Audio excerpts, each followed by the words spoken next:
Radyo Pilipinas. Radyo Publiko. Radyo Pilipinas. Matagal nang mailap ang internet sa maraming lugar. May mga gurong handang magturo, mga batang puno ng pangarap. Ngunit kulang sa internet connection. Kaya sa utos ni Pangulong Ferdinand Marcos Jr., kumilos ang Department of Information and Communications Technology at ang Department of Education para magkaroon ng internet ang mga paaralan sa mga liblib na lugar. Noong nakaraang linggo, dinayo ng Pangulo ang Island School sa Binuangan Elementary School sa Ubando, Bulacan para tingnan ang estado ng koneksyon. Nakita ng Pangulo, maayos na ang internet. May laptop at tablets na ngayon na dati mahirap makarating sa mga isla at liblib na komunidad. Ang buong budget ng DepEd na napapakinabangan ho ng lahat ng stakeholders mula Batanes hanggang Tawi-Tawi. Maging mga paaralan sa Basilan, dinayo ng DICT at unti-unting nagka-internet ngayon. Kasama po namin si Secretary Henry po. Si Sec. Asa na si Emis mo yata ang nagkakabit eh. Hi, Mr. President, Secretary. In Basilan, 189 schools na binigay sa aming assignment ni Seksani, 172 na yung nakakabit. Dahil ang internet sa mga paaralan ay hindi lang basta signal, isa itong tulay para mas mapalapit ang kaalaman sa bawat silid-aralan. At sa bawat paaralang nakokonekta, may mga batang mas nabibigyan ng pag-asa. Magkaroon lahat ng estudyante, magkaroon lahat ng guro ng kanilang kinakailangan na equipment at para maging mas maganda at mas maayos ang sistema natin sa pagtuturo. Sa buong bansa, tuloy-tuloy ang trabaho. Isa-isang inaayos sa mga bagay na magpapagaan sa buhay ng ating mga kababayan. Para ang edukasyon ay mas maging abot kamay ng bawat batang Pilipino, anumang isla o lalawigan sa bansa. Ito ang Presidential Broadcast Service Radyo Pilipinas. Radyo Publiko. ng Bagong Pilipinas para sa Bagong Pilipino. Naghahatid ng mahahalagang balita at impormasyon na guugnay ng pamahalaan sa sambayanan. Tulay sa himpapawid ng serbisyo publiko. Radyo Pilipinas. Radyo Publiko. Ang boses ng Pangulo. Sa Iloilo, Radyo Pilipinas. 585 AM. Philippine Standard Time, alas 16 sa aga. Dali na, tukibunta ang Western Visayas. Dali na, tukibon ang mga solusyon sa problema. Pinaagi sa siyensya at teknolohiya. Sa siyensya, teknolohiya at inobasyon. Dali na, tukibunta ang Western Visayas. Dali na, tukibon ang mangugar sa rehiyon. Libuton tahibaluon ta kasaysayan kalulura. Tukib, Western Visayas. Tukib, Western Visayas. Magpamati na sa Tukib sa Radyo Pilipinas Iloilo kada Miyerkules, Huwebes kag Biyernes alas 10 tubtob alas 10:55 sa aga. Tukib Dali na, tukibunta ang Western Visayas. Mabuhay Pilipinas, mabuhay Western Visayas. Dali na, tukibunta ang Western Visayas. Maayong aga Luzon, Visayas, kag Mindanao, live nyo kami nga mabatian sa 585 kHz sa lilisuan sang inyong mga radyo kag sa Radyo Pilipinas Iloilo Facebook page. Tukibon, dali na, tukibunta ang Western Visayas. Adlaw kita sa nga Huwebes, July 30, 2026. Welcome sa panibago naman nga episode sang programa Tukib, ang Science and Tourism Program sang Radyo Pilipinas Iloilo. Tukib, And syempre akong inyo katukib, Hope Torichante. Subong nga adlaw mga kaabyanan, no? As usual, another day, another topic, another guest ang aton makaupod. tukibunta ang Western Visayas. Subong nga adlaw or sa sininga episode sang programa Tukib ato na nga kamustahon ang mga last minute preparations no sang Department of Science and Technology Western Visayas para sa isa sa pinakadako no nga AI event sa pungsod Pilipinas, ang AI Fest 2026. So makaupod natin inaway live via Zoom si Regional Director Engineer Rowan Helonga sa Department of Science and Technology Western Visayas.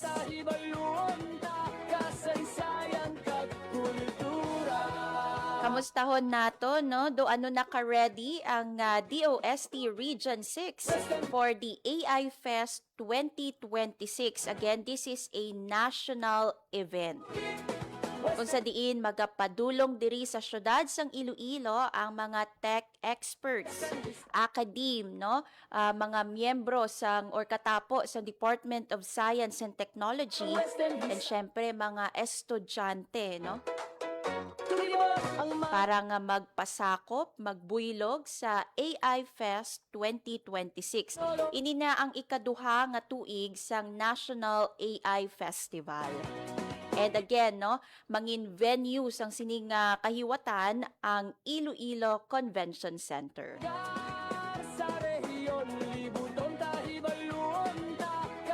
So tutukan mga kaabyanan ng aton nga interview with Engineer Rowan Helonga sa Department of Science and Technology Region 6. But before that, syempre check anay naton ang lakat sang panahon kag ang aktibidad sang Bulkang Kanlaon. Sang panahon, hibaluan ta, kanlaon bantayan, alerto kita, stay safe, stay ready, pamatian na.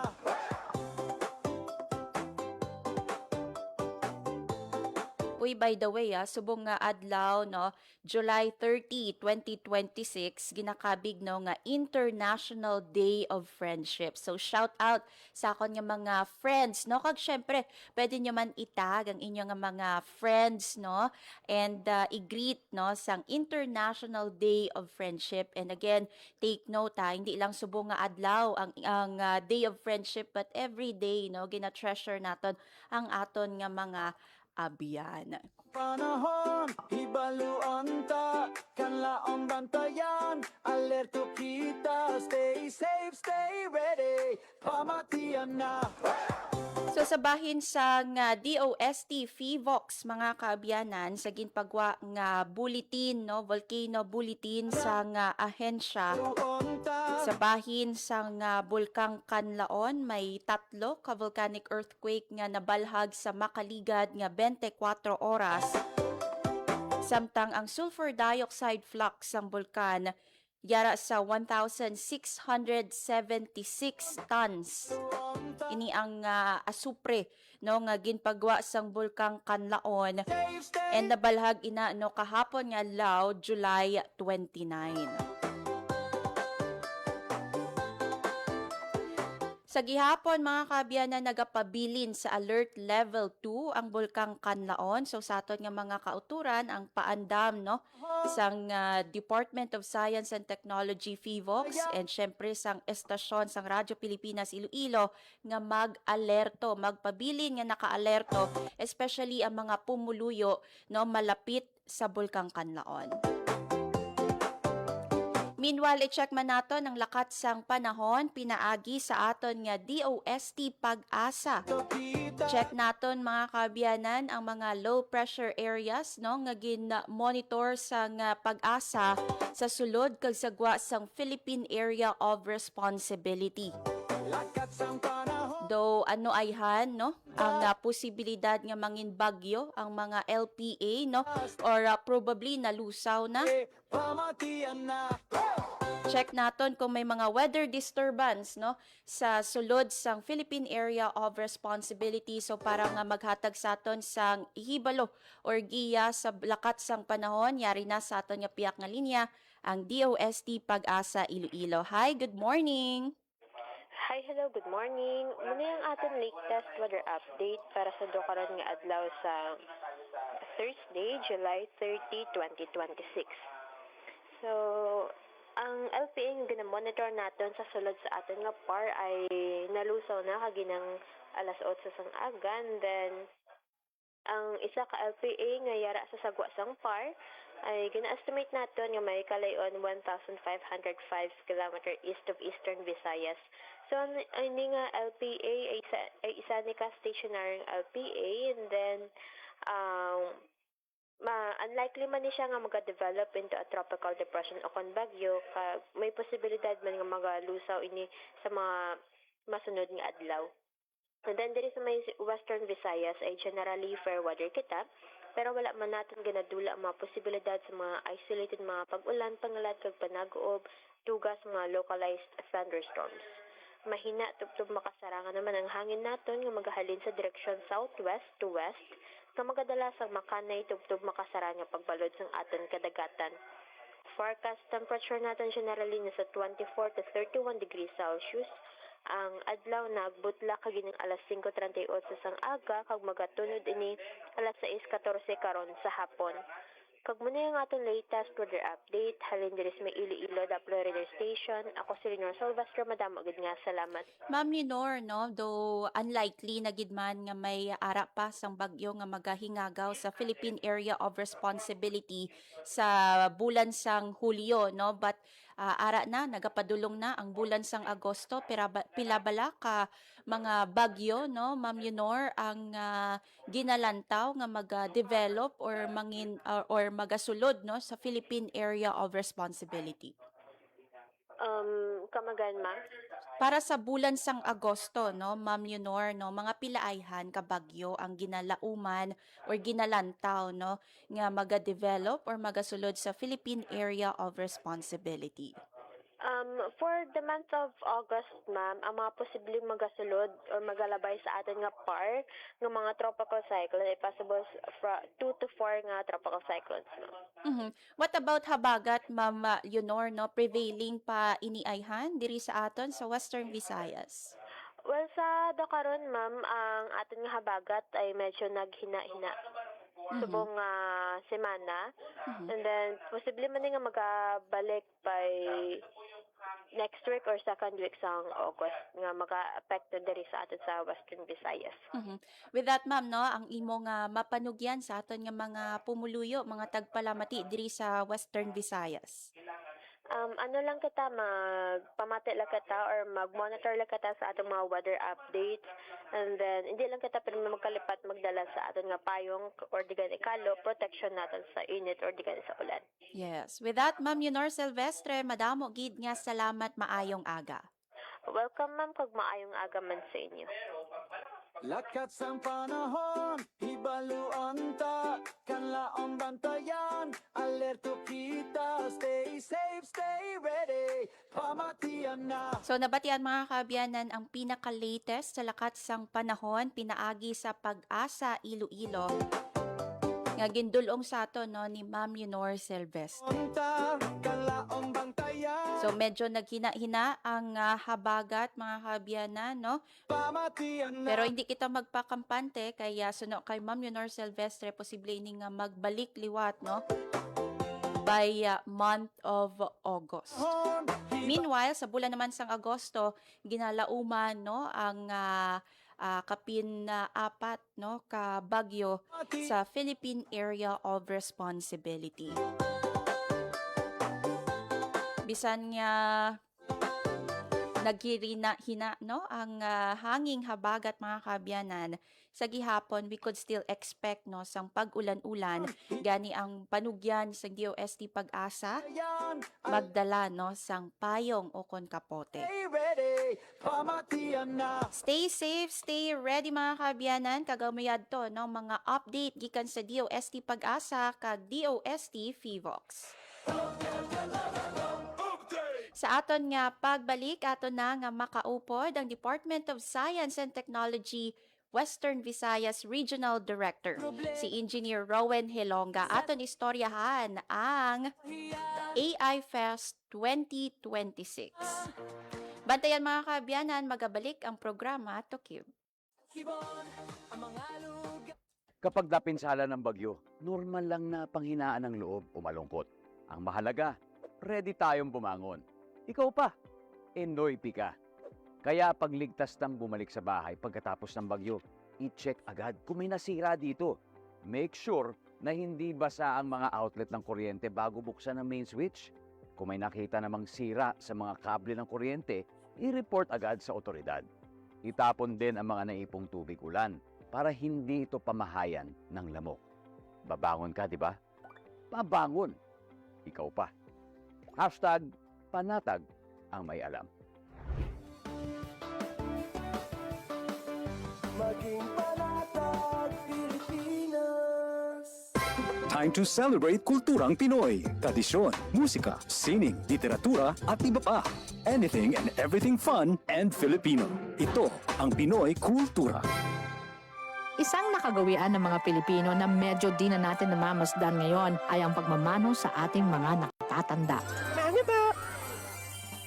It's long been part of Philippine culture, a gesture of respect that involves saying mano po, then lightly touching one's forehead on the offered hand of an elder, whether you're lola, lolo, nanay, tatay, ate, kuya, or mano po, ninong, mano po, ninong. It's practiced all year round as a form of greeting, usually upon entering an elder's house or attending family reunions. Mano na tayo next time we see our elders. Yan ang Pinoy Kultura because our culture is cool. Time to celebrate kulturang Pinoy. Tradisyon, musika, sining, literatura at iba pa. Anything and everything fun and Filipino. Ito ang Pinoy Kultura. Flight PR 1043, now boarding. Hey, that's us! Vacation, here we go! Always love flying the first and oldest commercial airline in Asia, our very own flag carrier, Philippine Airlines. Dreaming of love while cruising at high altitudes. Did you know this track was specifically made for Philippine Airlines back in the 70s? Composed by Jose Marichan and arranged by Ryan Cayabyab. Closer to heaven with 30,000 feet. Brings back good old memories, at the same time, creating new ones with a new generation. Oo, ang ganda pa naman ng kanta. Leave all your worries as we soar over the clouds. I don't know about you, but I always feel a sense of pride every time I see our flag carrier on airports or up flying high in the sky. They'll be shooting stars through time and space. Yan ang Pinoy Kultura because our culture is cool. Philippine Standard Time 10:21 sa aga. Ang mga solusyon sa problema. Sa gihapon mga kaabiyanan, ini ang programa Tukib ang Science and Tourism Program sang Radyo Pilipinas Iloilo, and as mentioned, makaupod naton sini nga aga ang Regional Director sa Department of Science and Technology Western Visayas. Inibangod nga nagsugod na ang countdown para sa isa sa pinakadako nga AI event sa Pungsod Pilipinas and of course sa Western Visayas, ang Artificial Intelligence o kon AI Fest 2026. So para may baluan kung ano nakapreparado mga kaabyanan ang Department of Science and Technology Western Visayas, makaupod naton si Engineer Rowen Helonga, ang Regional Director sang DOST Region 6. RD, maayong aga. Welcome again sa Radyo Pilipinas Iloilo. Mayong aga, Atty. Hu, kag mayong aga gid sa aton nga mga kasimanwa sa Western Visayas. Kasi iban pa naton nga mga kasimanwa nga naganantaw sa aton nga programa Tukib diri sa aton nga Radyo Pinas. Mayong aga sa liwan. Yes. RD, no, lapit na lang, pila na lang gid katulog. August 3 na, no, hiwaton ang AI Fest 2026 sa Iloilo Convention Center. Though ano nakahanda ang Department of Science and Technology, kaupod, no, ang academe and other partner institutions para sa sininga kahiwatan, RD. Well, I guess handang-handa na, no? Ready na kita sa atong AI Fest. Kag actually, Atty. Hope, sa atong mga viewers, nag-umpisa na actually yung nagkakanain-lain yung mga sub-events naton pag preparatory events para sa atong AI Fest. So as we speak right now, actually, may ongoing kita nga mga workshops already particularly sa aton nga sub-event nga AI in Motion, which is the application of AI in robotics. Pag sa mga nagliligan ng mga semana, may mga aktibidad na magita, hindi lamang sa aton nga robotics sa competition, but as well as Sini AI, no? Yung aton nga sub-event, which actually supports or advocates for the ethical and responsible use of AI in the creative industry. Kag may na magita madamo nga mga sub-events sa aton nga AI hackathon, no? Among many others. So, subong medyo puno na ang aton nga registration for the technical conference.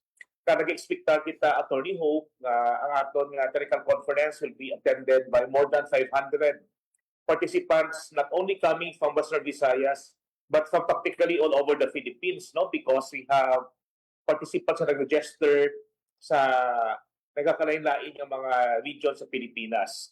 Sa ato naman nga mga ibang sub-events, we expect, Attorney Hope, no, nga medyo madamo gid siya.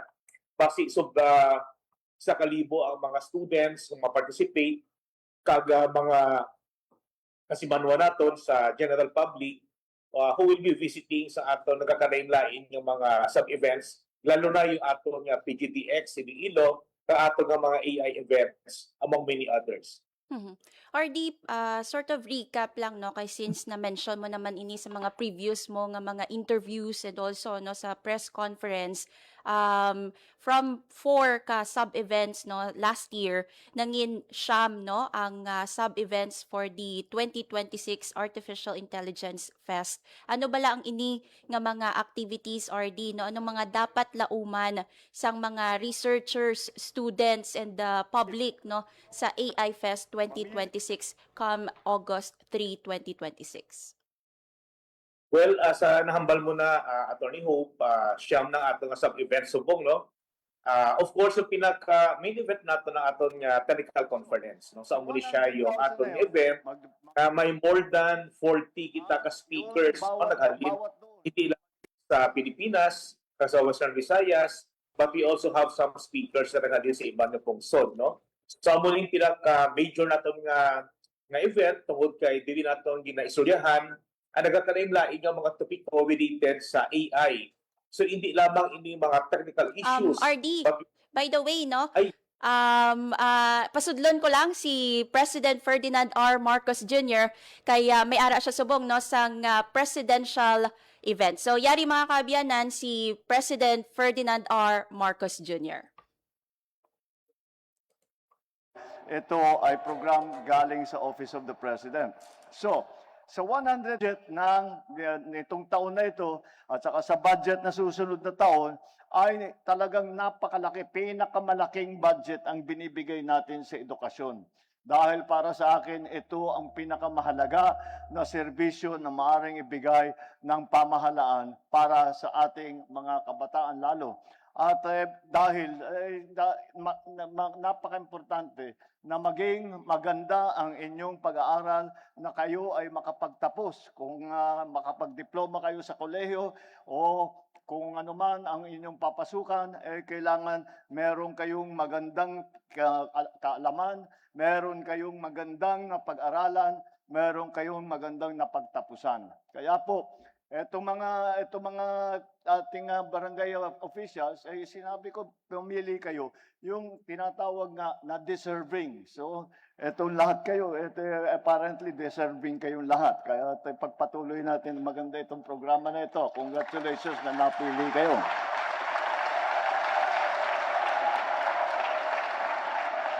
Bakit natin pinaprioritize? Bakit natin pinaprioritize ang edukasyon? Bakit mahalaga ang edukasyon? Dahil unang-una, para sa komunidad, ito ay may importante para naman kayo. Ay meron kayong magandang napag-aralan, meron kayong magandang naitapos na sa eskwela.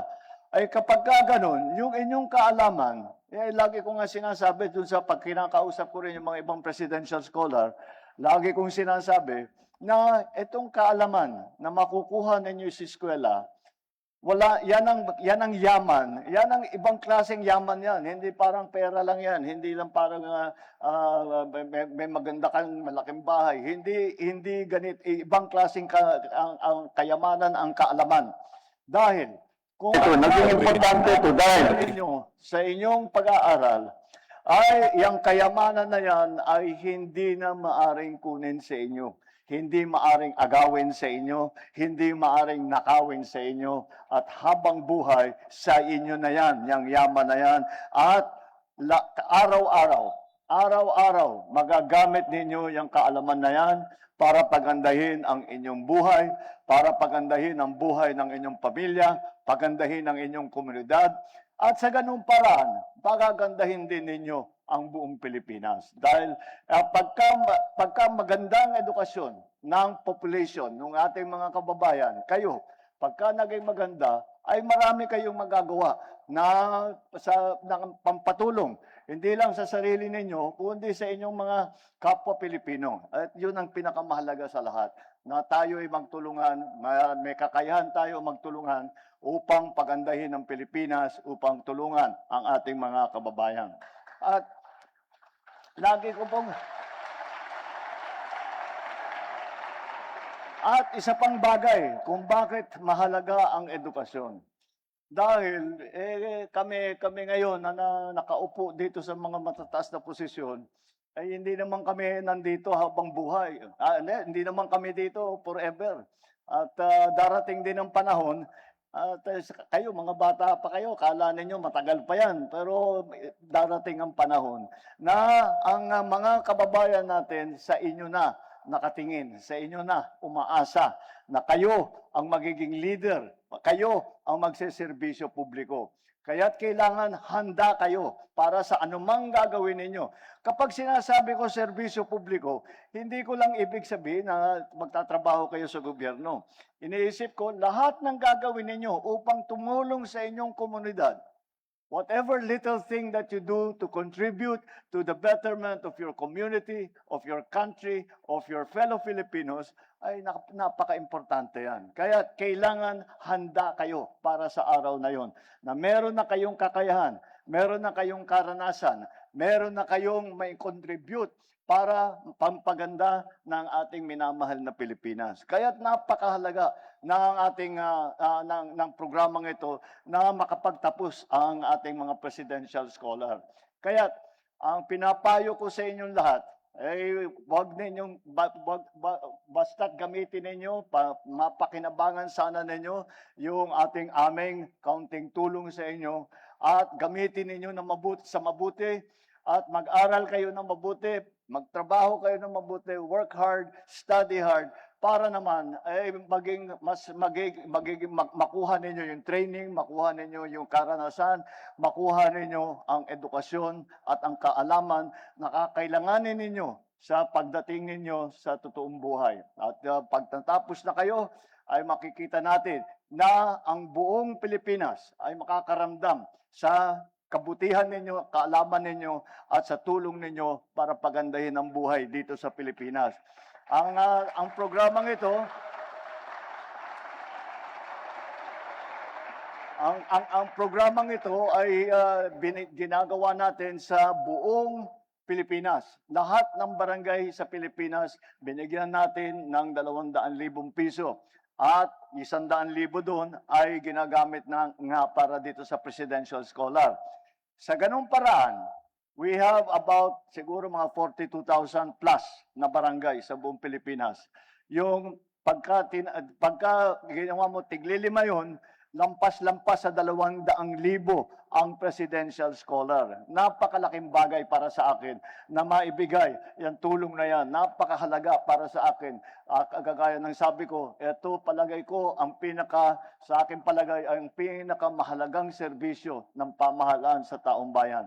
Kaya I congratulate all of you dahil kaya kayo napili because you are deserving students sa palagay ng inyong mga leader ay sinasabi nila sila naman ay namili ng yung talagang pinaka-deserving at saka talagang mukhang magtatapos at magkakaroon ng degree sa kung ano-anong bagay.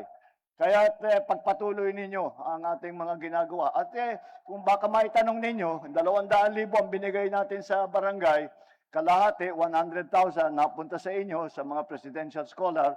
Anong nangyari doon sa 100,000? Doon sa 100,000 na natira, iniwan na namin sa ating mga barangay official. Bahala na sila. Dahil ang paniniwala ko, walang nakakaalam sa mga sitwasyon, sa mga problema, sa mga solusyon, sa bawat local government hanggang sa barangay level, kundi ang ating mga local government official. Kaya ang nakita namin, yung mga ibang napuntahan namin, kung saan-saan ginamit yung 100,000 nila. Meron bumili ng motorsiklo, meron bumili ng computer, meron bumili ng monoblock, meron kung ano-ano. At yun ang pangangailangan nila. Kaya pinabayaan na natin ang ating mga barangay official na mamili kung saan nila ilalagay yung kanilang naiwan na 100,000. Yung 100,000 napunta naman sa ating mga presidential scholar. Please use that money well.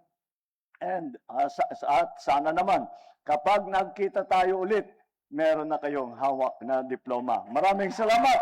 Magandang umaga sa inyo lahat. Thank you. Thank you. Thank you, Mr. President. And now, Nabatian mga kaabyanan si President Ferdinand R. Marcos Jr. Ini para sa launch no sang Bawat Bayan Makikinabang program sa Tarlac subong adlaw July 30.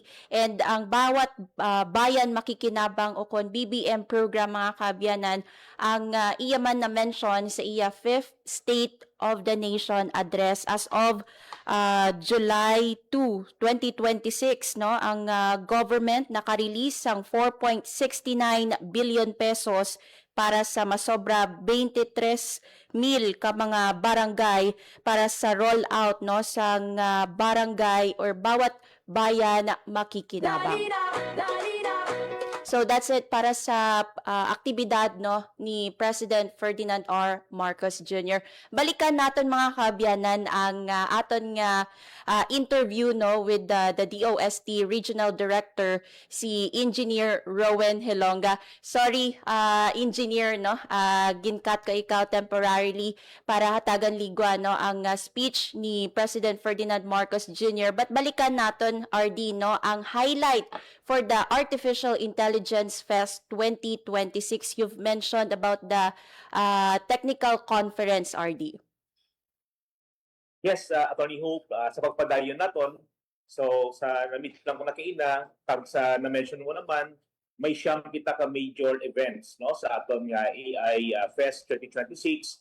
Kag ang ato nga technical conference amo ang gina-consider naton as the main event naton. Kag sa nahambal ko na earlier, we expect that there will be more than 500 participants sa atong technical conference. Medyo puno na gid ang atong slots for this main event. And we have more than 40 speakers coming not only from Western Visayas, but from other parts of the country. And we do have some speakers coming from outside of the country. No? Now, why labot sa atong technical conference, madamo kita sa mga sub-events, kagkalaban na sina di Attorney Hope, naka-focus sa ato ng mga students. No? So, parang duhang ato ng major gina-target din ng mga participants sa atong AI Fest. Number 1, of course, ang ato ng mga students. Kag number 2, ang ato ng MSME kag academic sector. No? So, for the students, delegate siya, medyo relevant ini siya sa ginhambal mas sa ato ng presidente, nga kinanan hatagi datong sang importansya ang education, no? Kag kinahanglan ng mga students mangin prepared sila sa pagbulig sa attain sa aton social and economic development. Kag amo masuna ang katuyuan sa aton nga mga sub-events sa AI Fest para sa aton nga mga students. So among others, may kita sa ginatawag nato nga AI Hackathon, no? So ang aton nga AI Hackathon isa ini siya ka competition where ang nagakalain-lain natin ng mga students plus some professionals, of course, are given a problem and then they come up with an AI-driven solution. No? So, importante ni siya kay aton ipakita gid kung gaano siya ka-importante sa paggamit sa artificial intelligence para masulbar naton ang nagakalain-lain ng mga development challenges na ginaatubang sa aton na pungsod. And for this year's AI Hackathon, nag-focus gapon kita on certain priority sectors like, for example, ang aton sustainable tourism, ang atong nga blue economy, among others, no? So, way labo sa aton nga AI hackathon, may aga magita sa event nga ginhiwat man naton last year, no? Ang aton nga Cine AI. Dili naman sa Cine AI, ang atong ideya nga gusto matabo is that ma-advocate naton, kaya ma-emphasize naton ang ethical and responsible use ng AI sa pag-create sa mga ginatawag natin na creative works. No? Kaupo na sinada, amo ang atong filmmaking. And then, we also have ang atong PGDX Iloilo. Ini siya isa ka Artificial Intelligence Expo. Kagaiya sini nga primary nga gina-target nga mga participants. Among others are our students coming from the different high school and colleges in Western Visayas and outside of the region, no? May aga magita sang bag-o man nga sub-event, introduce natin subok pagilabot sa PGDX Iloilo ang AI in Motion, which is actually a competition. Pero may workshop man siya, no? Gina-train natin ang mga bata kung paano gamiton ang artificial intelligence sa robotics, no? And in fact, Attorney Hope, kung ang tawag natin sa robotics is physical AI. Because ang AI as a software nga side, and then kung gamiton mo na siya for mechanical things, then what we get is physical AI. And then for the first time also, we are having AI game on. Ang atong e-games, no? Na industry is such a huge economic contributor sa aton nga ekonomiya. Dili gusto naton nga ma-enhance man ang aton na capability, particularly sa aton nga mga students, on how to use AI in order to come up with better e-games, no? But syempre ato sila din nga focus, Attorney Hope, sa aton nga mga listeners, is really games that promote yung aton nga local culture and heritage, no? So damo nang aton nga focus sa aton event. And then may ala kita duha ka sub-events, Attorney Hope, nga iya nga focus is more on our business and industry sector. So the first one is AI Speaks, and this activity is being coordinated or collaborated rather with the Iloilo Business Club o ng IBC. So dili more siya sa discussions on the importance of AI on the business sector. On the other hand, may isa naman kita ka event this time, ang atong co-organizer ang PCCI, no? Ang atong Philippine Chamber of Commerce and Industry, and we call that event as AI Connect. Kang iya naman sinading number one ginya intention is really to share to the participants, mostly atong MSMEs, sa mga practical tools na pwede nila magamit sa pagpasamyog sa ila nga mga negosyo, no? So these are the AI tools na itudlo si ila sa aton nga mga resource person. And then finally, we have also for the first time a sub-event which we call as AI Policy Lab. And this event is being organized by DepDev, no? Yung ato nga former nga NEDA. Kang ato sila di mga participants are coming, selected from different sectors, no?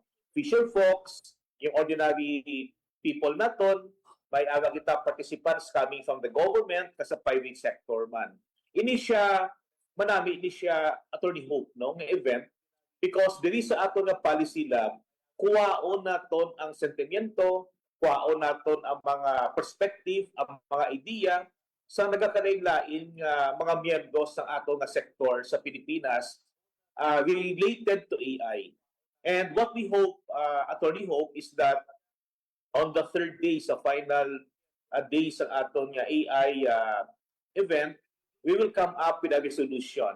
And these are mostly resolutions pertaining to possible policy recommendations na pwede natin ma-forward sa appropriate nga government or even private entity. So that, make sure natin nga talagang ginapursu natin ng AI development but anchored on its ethical and responsible use. No? So medyo, ang ato sa mga AI Fest, medyo dakugid siya in the sense na damo kita sang mas madamo ato nga gina-expect ang participants, but more than that, ma-consider naton nga mas holistic siya, mas inclusive siya, because wala lang naton ginalantaw ang AI development sa perspective sa science at technology sector, but we also look into its implications sa creative sector, sa public governance, no, sa pag-address sa nagkakalain-laing challenges that we have sa atong pag-attain sa atong sustainable development goals, among many others. Yes.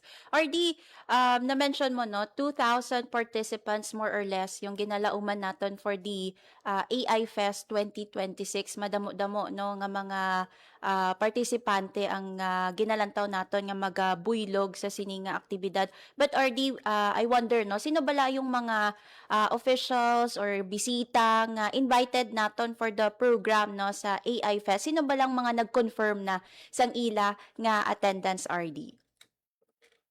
Well, thank you for asking about that one. So sa aton nga opening ceremony, no, nga paghiwaton naton sa August 3, of course, na-confirm na ang aton nga secretary sa Department of Science and Technology, si Secretary Renato Solidum Jr., na magatambong siya, no, bilang aton keynote speaker. Pagkaupod naman ang aton Undersecretary for Regional Operations, si Undersecretary Sancho Maborang. Ang aton City Mayor, si Mayor Raisa Treñas, will be joining the opening ceremony. Kag gin-imbitar man naton, of course, ang aton karamdon na Governor, si Governor Arthur Defensor Jr., no? So sila ang aton mga major gid nga mga VIPs who will be gracing sa ilang presence sa aton opening ceremony. Pagkatapos sa aton opening ceremony, we have lined up a lot of speakers, no? Kag sa na-mention ko na kaina, nagahalin ini ang aton mga speakers sa government, sa academe, kag sa private sector. So sa aton line up sa unang plenary session, for example, Attorney Hope, magatambong sa aton si Dr. Prospero Naval sa UP Diliman. Si Dr. Naval, kinakonsider gini siya, Attorney Hope, as one of our leading mga researchers sa patag sa artificial intelligence, no? In fact, hindi lang siya academic, but he has also founded a startup company, isa ka AI company, kag dako kasi iyang nabulig sa pag-develop sa atong AI sector, both sa R&D kag sa academics, no? Ginalooman man naton ang presensya ni Mr. Winston Damarillo, no? Siya ang head sang DEFCON Philippines. Kanami man sila sa iya nga background, Attorney Hope. He is a Filipino-American, no? Naging corporate head man siya sa nagkakalain-lain na korporasyon sa Pilipinas, but he has extensive experience as a startup founder kag venture capitalist man sa Silicon Valley sa US, no? So we also have si Miss DJ Ann Abigar, ang program manager sa ASEAN Youth Organization, which is our partner, Attorney Hope, sa pagduso sa aton mass-based nga AI capacity building. So damit lang ko na siya before na nag-partner kita sa ASEAN tungod kay gusto naton gamiton ng ilang training platform, na nagatudlo sa basics ng AI, not only for students but for the teachers, for parents, and the general public. So these are some of the many resource persons that we are having for the entire technical conference naton, Attorney Hope. RD, you mentioned about the ASEAN, no? And sa previous nga press con, na-mention mo man nga may mga matambong nga mga kauturan naton or friends naton from ASEAN countries, no? So may mga nag-confirm na, RD, nga mga bisita coming from our neighboring ASEAN countries. Sa subong, medyo nag-tail down siya, no? Kay during that time when we had the initial press conference, we're hoping tani that really come up with more participants coming from ASEAN, no? Yes. Nagkapunta because of the gamay natin nga problema sa Middle East, no? So medyo na-restrict ang movement sa aton ng mga participants. In fact, although madamo kita sa being confirmed ng mga participants sa technical conference sa other sub-events, medyo gamay pa ni siya sa expect natin tani because of the problems that we're having right now, therefore na-scale down siya yung atong pag-invite sa mga participants coming from other Asian countries. But we still expect na may mga last minute kita nga mga participants coming from ASEAN.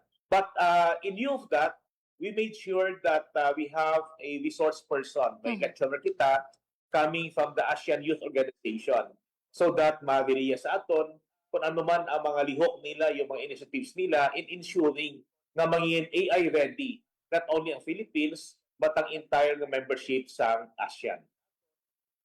RD, sa State of the Nation address no, ni President Ferdinand R. Marcos Jr., isingit ko lang, na-mention niya no, na AI is here to stay, and so we adopted to harness its potential, no? So, RD, paano ni naton ma-translate, no, ang ining pahayag ni President Marcos about artificial intelligence sa aton man nga paghiwat sang AI Fest, no, diri sa syudad sang Iloilo? So again, ang aton nga mga topiko, no, ang aton nga mga topiko, ang aton nga mga topics sa aton nga technical conference, ang aton mga sub-events nagapakita ng AI relevant siya sa nagakalain-lain nga sector sa aton nga sosyedad, no. So sa nahambal ko na kainan, ginalantaw naton ang paggamit sang AI sa pagdevelop sa aton nga mga micro, small and medium enterprises. That's why may mga dedicated kita nga mga sub-events nga ato nga target are really our MSMEs, because there are practical tools as mentioned by the President sa iyang SONA nga pwede gina magamit ang AI. Ara na gid siya, no? Kag makabulig ini sa pag-develop sa aton nga MSME sector. At the same time, sa aton naman nga technical conference, we have a lot of topics, no? Kag present pa ini sa aton. For example, may aga kita sang ginahatag attention sa paggamit sang AI on the creative sector, no? We have also a lot of discussions sa atong technical conference about the use of AI sa pag-attain sa aton sustainable development goals. So yung ginahambal ni Presidente, gina-implementar siya naton paagi sa nagakalain-lain yung mga activities sa aton nga AI Fest. In education, in health, no, may topic kita, Attorney Hope, about the use of AI sa pag-improve sa aton nga healthcare system sa Pilipinas, no, in addressing poverty, in enhancing the competitiveness of business and industry, and of course in creating new technologies in all the economic sectors naton. So makita na siya yung embodiment sa ginahambal sa aton nga Presidente sa paggamit sa artificial intelligence for our social and economic development. RD, for a while, no, pamatian ta sa liwat, no, ang another speech ni President Ferdinand R. Marcos Jr. sa iya sa gihapon nga nagapadayon nga presidential event. RD, we'll get back to you after. Sino yung mga nangangailangan? Gaano katagal yun? Ilang buwan yun? Bago aakyat na naman yung listahan, ipapadala na naman sa Office of the President, tatanong na naman sa atin para mag-distribute. Kako, napakatagal nun. Yung prosesong yan, yun lang sinabi ko, madali lang ang pagkasabi, pero buwan-buwan yan bago mabuo, baka isang taon pa, bago mababa ang serbisyo na binibigay natin sa tao. Kaya sabi ko, wag na natin gawin yun dahil sa karanasan ko bilang gobernador, yung mga listahan ng mga beneficiaryo, yung mga listahan ng mga ay nasa kanila na yan. Dahil naalala ko, nung panahon ko, doon sa Ilocos Norte, araw-araw namin naging maganda na ang buhay. Hindi na pwede nang itanggal sa listahan. Kung meron naman nagkakaproblema, idagdag natin sa listahan. Yun araw-araw. Sabi ko, ba't pa tayo gagawa ng listahan yun? Tanong na lang natin sa gobernador, tanong natin sa mayor, tanongin natin sa mga barangay. At ganun ang ginawa namin. Kaya dito sa magandang ugnayan sa local government at saka sa national government, naibaba na, mas mabilis ang pagbaba ng serbisyo at saka benepisyo na galing sa national government dahil maganda ang pagsasama at pagtulungan ng local government at saka ng national government. Kaya ito po ay para lang nagawa na natin yung kung sino mga magiging benepisyaryo at ito po ay binibigyan bahagi ng LGSF na binigay natin sa ating mga local government official. Kako sa kanila, sana naman ay gawin natin na magbigay tayo ng kaunting bigas para sa ating mga kababayan na yun na nga ay hindi nakakatiyak sa kanilang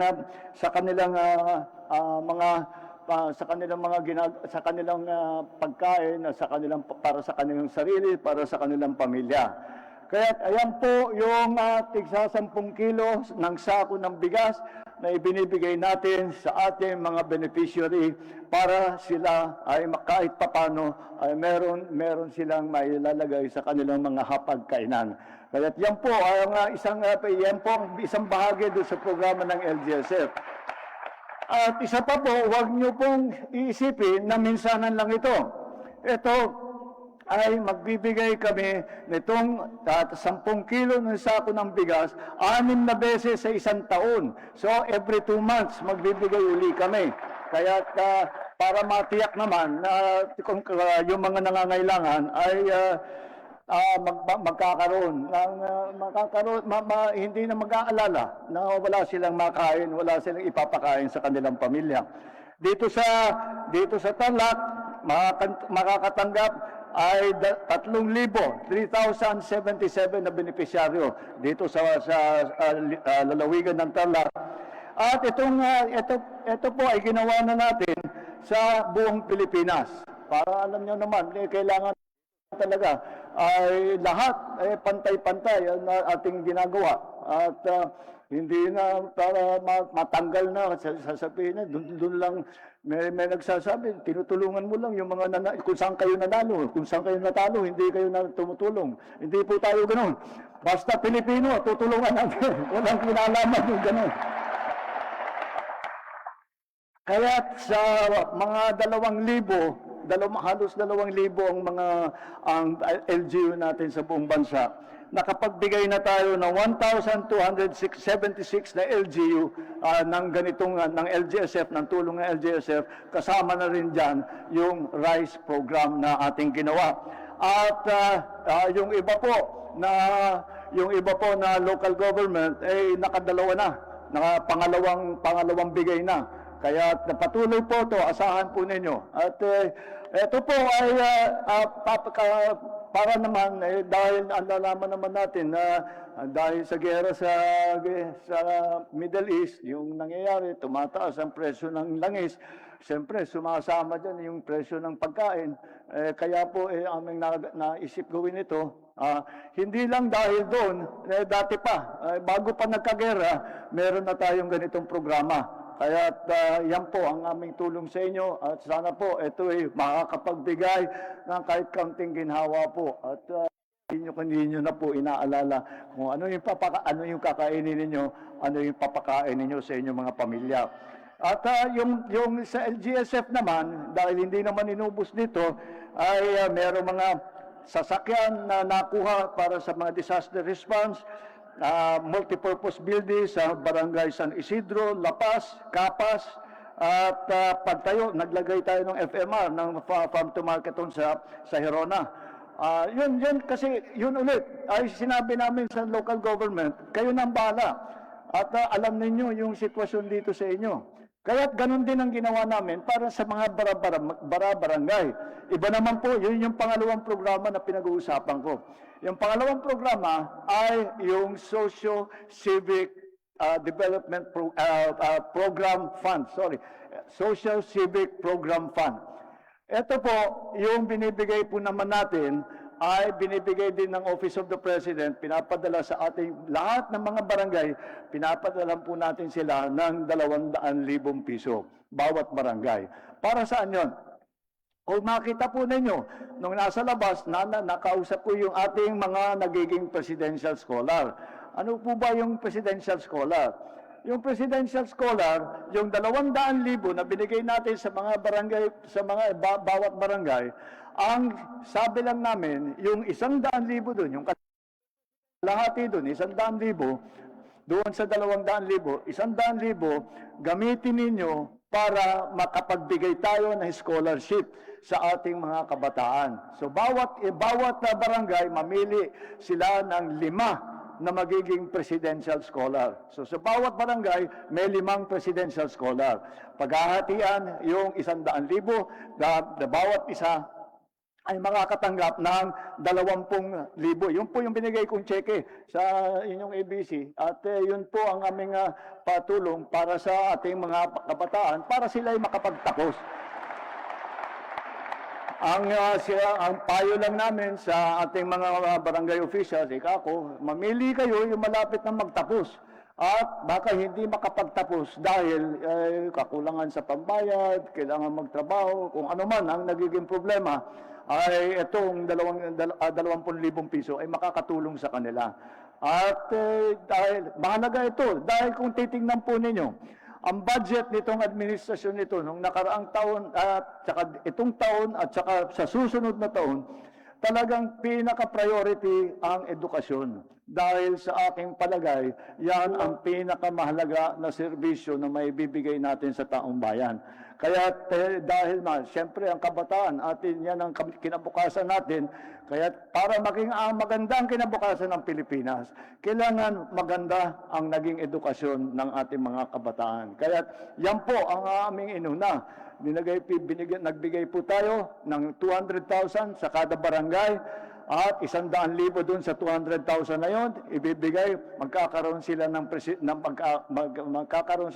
presidential scholar, 5 na presidential scholar sa bawat barangay. Bakit po presidential scholar? Dahil galing sa Office of the President po yan, yung 200,000 na yan na binibigay natin sa barangay.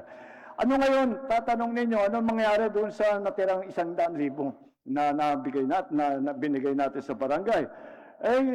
Sila na ang bahala doon. Sila na ang bahala, yung mga barangay official, kung saan nila gustong gamitin yung perang yan. At yung mga napuntahan namin ng mga barangay, alam niyo po, dahil yan na naman, nanggaling yan sa karanasan ko sa bilang gobernur. Ang nakakaalam sa barangay, ang nakakaalam sa bayan, ang nakakaalam sa lungsod, ang nakakaalam sa probinsya, yung local government official. Pinagmamalaki ko nga nung nasa Ilocos Norte, wala nang mas marunong sa Ilocos Norte kundi ako, dahil akong governor dito. Kaya sa barangay, ganoon din. Sila ang nakakaalam sa sitwasyon kung ano ba talagang pangangailangan nila. At sari-sari kung saan nila ginamit. Bumili ng motorsiklo, bumili ng computer. Meron akong napuntahang barangay, bumili pa ng bigas para dagdagan pa itong ating rice program.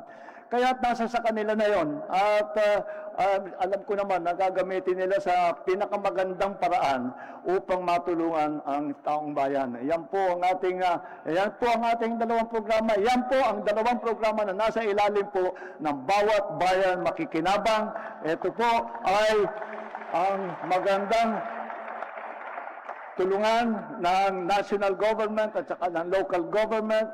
Talagang ginawa nating partner, hindi lamang kami nang uutos na sinasabi, ito yung gagawin ninyo, ito yung gagawin ninyo. Sinasabi, tulungan nyo kami para maibaba. Bakit natin ginawa nyo? Para maibaba ang benepisyo at saka lahat ng serbisyo ng taong bayan, mapababa ng mabilis at malawak kaagad. Kasi kung national government lang ang gagalaw, may kabagalan ng kaunti. Pero pag nung sinama natin yung local government, napabilis ng husto. Kaya mabuti naman at magandang coordination ng national government maibaba.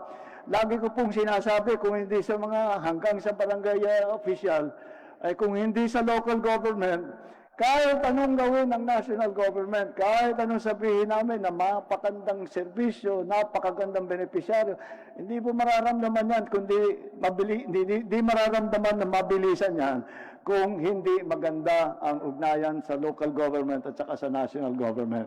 Kaya, at isa pa po, bago po ako magtapos, isa pang bagay, asahan po ninyo na ang pamahalaan ninyo ay nasa likod ninyo, kasama po ninyo sa lahat ng inyong pangangailangan. At kami po ay hindi lang kami nanguutos at sinasabi na iyan ang mga kailangan ninyong gawin. Kung hindi, kami rin ay nakikinig. Kaya kung meron kayong naiisip na kailangan gawin, meron kayong nakitang problema, meron kayong nakitang solusyon, kung ano man ang inyong mga iniisip, kung may hinaing kayo, may suggestion kayo, ay sabihin nyo po sa amin.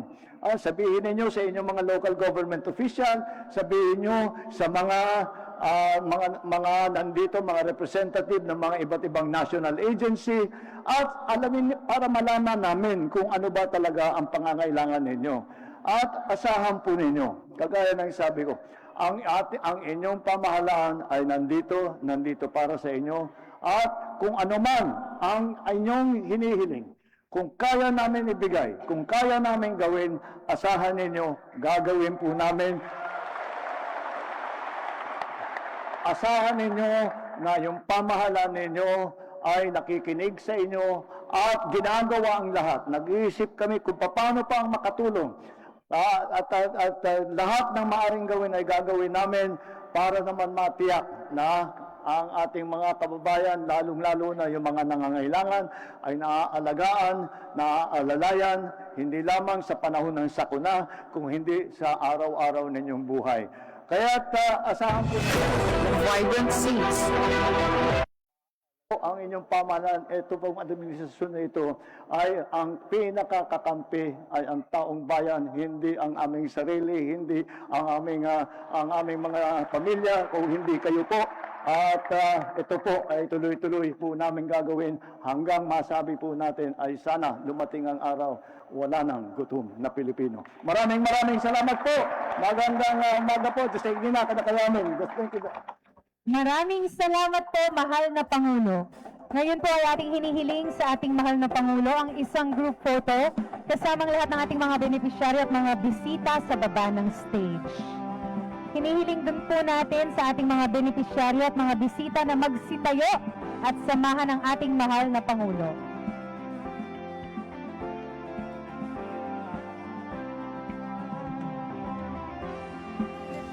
At ready po? Publiko, Radyo Pilipinas.